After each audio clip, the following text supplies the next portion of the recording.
নিজের জমানো টাকা দিয়ে শুরু করেছিলেন ছোট্ট একটি ব্যবসা। সরবরাহ করতেন পানির বোতল আর চা পাতা। কাজের সুবাদেই গিয়েছিলেন বেঙ্গালুরুর একটি ফিল্ম স্কুলের উদ্বোধনী আয়োজনে। সেদিনই শুরু হয়েছিল এক কিংবদন্তির অদম্য যাত্রা। প্রথম দিনই কোর্সের সব তথ্য জেনে ভর্তি হয়ে যান। চলচ্চিত্র নির্মাণে ডিপ্লোমা সম্পন্ন করে 2012 সালে তুগলক সিনেমায় ছোট্ট একটি চরিত্রের মাধ্যমে শুরু হয় তার অভিনয় যাত্রা। 2014 সালে রক্ষিত শেঠির সিনেমায় নজর কাড়েন তিনি। এরপর আর পেছনে ফিরে তাকাতে হয়নি। সুযোগ আসে বিভিন্ন চরিত্রে নিজেকে মেলে ধরার। তার সাফল্য যেন স্বপ্ন পূরণের এক রূপকথার গল্প।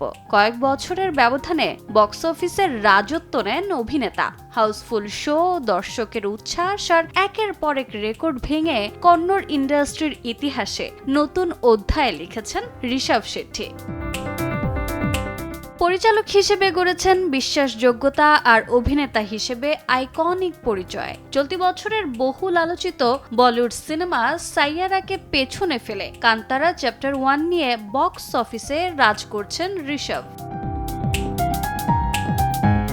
2022 সালের ব্লকবাস্টার সিনেমা কান্তারার প্রিকুয়েল কান্তারা চ্যাপ্টার 1 প্রথম কিস্তির অনন্য সাফল্যের পর দর্শকদের প্রত্যাশা ছিল আকাশ ছোঁয়া। ঋষভ যেন সে প্রত্যাশাকেও ছাপিয়ে গেছেন, এমনটাই বলছেন সিনেপ্রেমীরা। ইতিহাস, মিথ ও লোকজ বিশ্বাসের মেলবন্ধনে গড়ে ওঠা এক শক্তিশালী পিরিয়ড অ্যাকশন ড্রামা কান্তারা। একসময়ের পানির বোতল বিক্রেতা ঋষভ আজ কোটি ভক্তের অনুপ্রেরণা।